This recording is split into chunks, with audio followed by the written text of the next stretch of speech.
नमस्कार दोस्तों, आप देख रहे हैं एमपीटी न्यूज सी। दोस्तों, आज वैसे शख्स के बारे में देखिए बात करने का विचार जो कि उत्पन्न हुआ, उसको जो कि मैं स्पष्ट करना चाहता हूँ। 1984 की बात है, जब बहुजन समाज पार्टी का जो कि नींव रखा गया। दोस्तों, एक तरफ जो कि इंदिरा गांधी की हत्या हुई थी और उसी सन में बहुजन समाज पार्टी का जन्म जी हुआ। यह एक तरफ दुर्भाग्य और एक तरफ सौभाग्य दोनों स्थिति उत्पन्न हुई थी इस देश के लिए। इस समाज के लिए सौभाग्य था, बहुजन समाज पार्टी का जो नींव रखा गया था। और जो भी कह लीजिए, इस बहुजन समाज को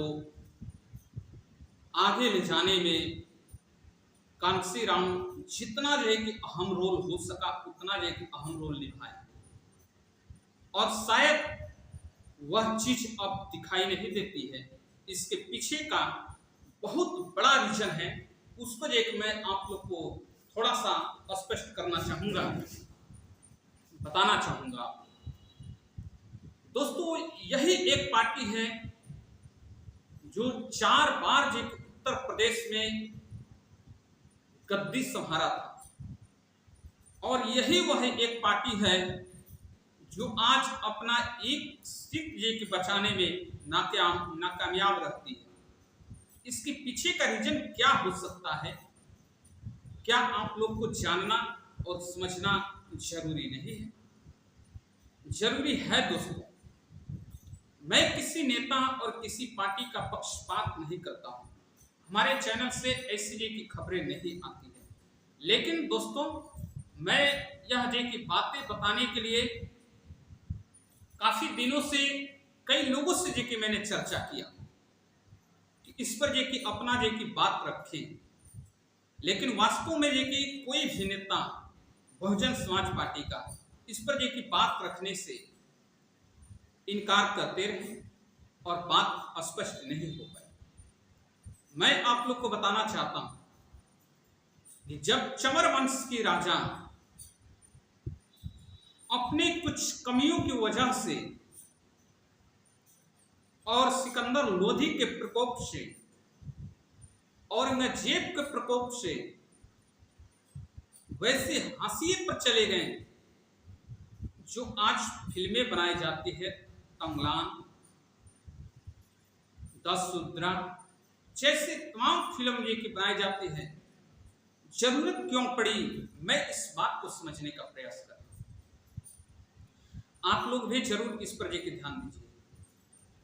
क्या पंजाब से निकले कांशीराम अपनी नौकरी को छोड़ करके इस समाज को आगे बढ़ाने के लिए जो उन्होंने दिन रात अथक प्रयास किया था, बाबा साहब के करमा को बुलंद करने का पुरजोर के प्रयास किया, वह सोचिए वह दिन कैसा होगा जब लोग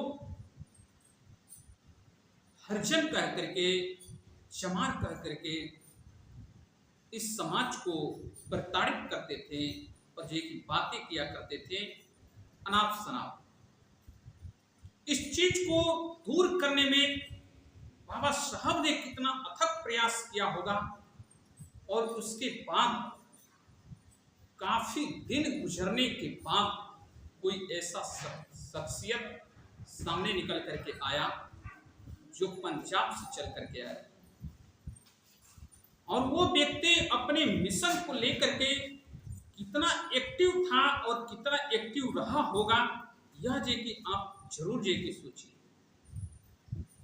और वो व्यक्ति वाम सिर्फ चलाया, उसके बाद से तमाम उनके सामने ऐसी कठिन परिस्थितियां जे कि आई, लेकिन टस से मस नहीं। उन्होंने जब यह पार्टी शुरू किया, यह मोमेंट शुरू किया, तो उसमें जो है कि बहुत ऐसी कठिनाइयां सामने जो कि आई। उस टाइम जो कि देश में 2 ऐसी पार्टियां एक्टिव थी, एक भारतीय जनता पार्टी और दूसरी कांग्रेस पार्टी। दोस्तों, कांग्रेस और भारतीय जनता पार्टी को मान्यवर कांशीराम साहब ने यह बातें स्पष्ट किया था जनता के बीच कि एक सांप नाथ है तो एक नागनाथ है, और उस मिशन को लेकर के इतना एक्टिव और अपने जनता के बीच में इतना सक्रिय रहे कि उनके जीते जी 4 बार उत्तर प्रदेश, जो भारत का सबसे बड़ा प्रदेश है उत्तर प्रदेश, उसके गद्दी पर दलितों को बैठा कर रखे। और वही बहुजन समाज पार्टी है जिसका उत्तराधिकारी बनाया गया मायावती जी को, जिसको आज दलित समाज की बहन मायावती जी कहता है। अब वह मायावती जी किस मोमेंट को लेकर के आगे बढ़ती हैं, जैसे नारा बदल दिए, सर्वजन हिताय सर्वजन सुखाय से बहुजन हिताय बहुजन सुखाय बनाया गया। उसके बाद उसे मोमेंट को ऐसे लोगों के हाथ में, यूं कह लीजिए कि बेचने का काम या किसी भी प्रकार से इस पार्टी को, इस मोमेंट को समाप्त करने का अगर कार्य किया गया तो मायावती के नेतृत्व में मैं इस बात का आरोप नहीं लगा सकता हूं, मैं नहीं कह सकता हूं कि मायावती जी ने क्या किया क्या नहीं किया, लेकिन हकीकत यही है जिसको झुठलाया नहीं जा सकता। दोस्तों, शायद आप लोग को मालूम होगा, आप लोग पढ़े होंगे, उस मोमेंट को जानते होंगे, तो आप लोग को यह बातें जानकारी होगी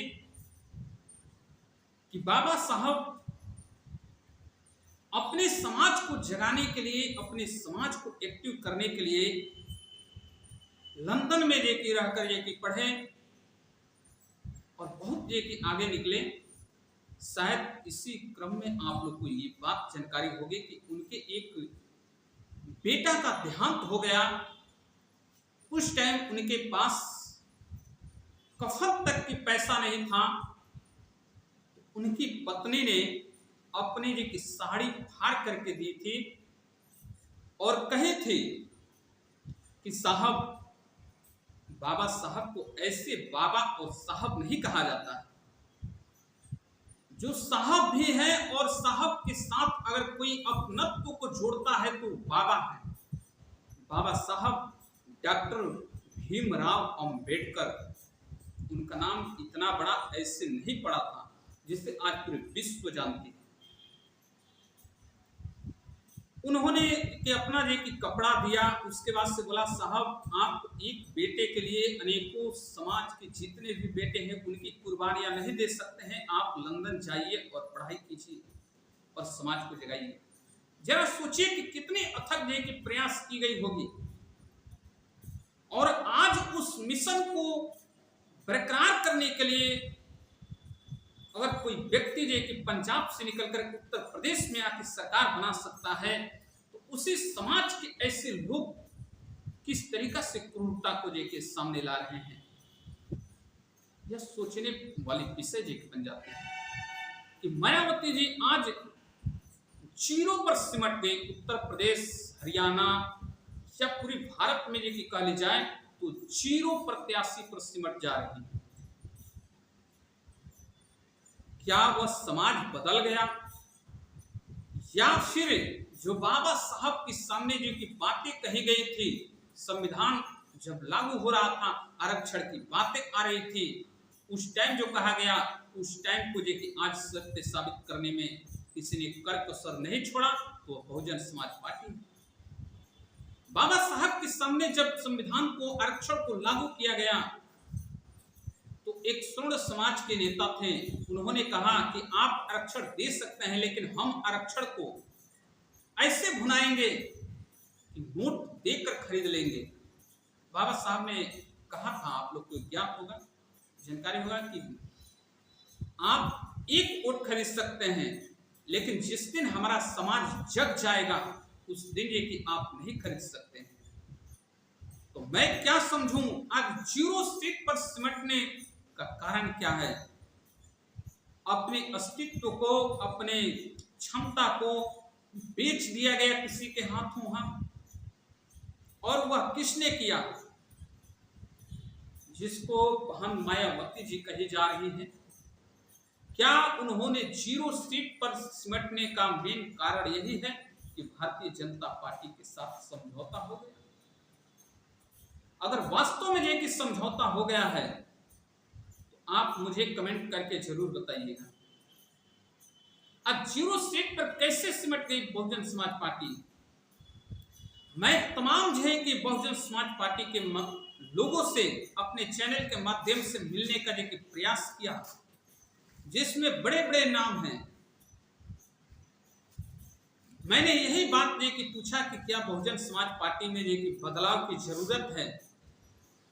तो बड़े बड़े नेता ये कि क्या बोलते हैं कि किसी भी प्रकार की कोई गुंजाइश नहीं है, किसी भी प्रकार से कोई बदलाव की जरूरत नहीं है। एक ऐसे नेता को ये कि मैं ये कि यह बातें बता रहा हूं कि मैं 4 दिन लगातार ये कि फोन करते रहा, वो मुझे गोल गोल घुमाते रहा और मेरे चैनल पर आने से इनकार कर दिया। मैं क्या समझूं कि वह व्यक्ति या समाज के लोग मायावती जी के पास जे के सही बातें नहीं पहुंचाते हैं या मीडिया से दूर रहने का प्रयास करते हैं, जिसका नतीजा है कि आज 0 सीट पर सिमट गई। अब इसके पीछे का रीजन क्या है, आप मुझे जरूर बताइए। क्या है कि आप जरा सोच करके बताइए कि बहुजन समाज पार्टी को खड़ा करने में काफी मशक्कत और काफी मेहनत नहीं लगा था, जो आज इस हालात पर लेके खड़ी है। जो बाद में आई पार्टियां आज राष्ट्रीय पार्टी ये की बन गई, और जो राष्ट्रीय पार्टी ये की है आज 0 सीट पर सिमट गई, इसके पीछे का रीजन ये किया आप लोग जरूर ये कि हमें बताइए।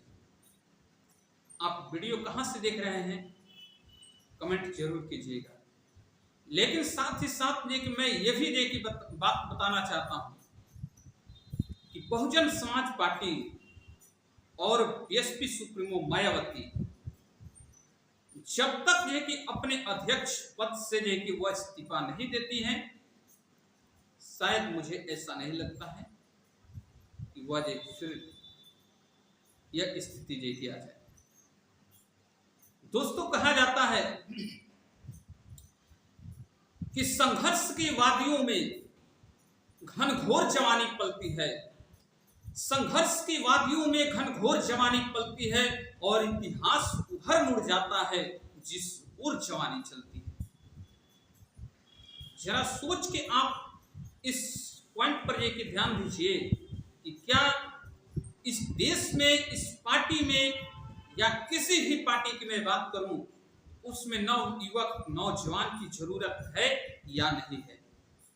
अगर है तो फिर देखिए बहुजन समाज पार्टी में नवयुवक और नौजवान क्यों देखिए सम्मिलित नहीं किए जाते हैं? क्या एक प्रकार से छलावा देखिए किया जा रहा है या इस पार्टी को समाप्त करने का पुरजोर देखिए प्रयास किया जा रहा है? दोस्तों, आप लोग से रिक्वेस्ट है कि आप लोग जहां भी कहीं से हमारी वीडियो देख रहे हैं कमेंट जरूर करके बताइएगा। धन्यवाद।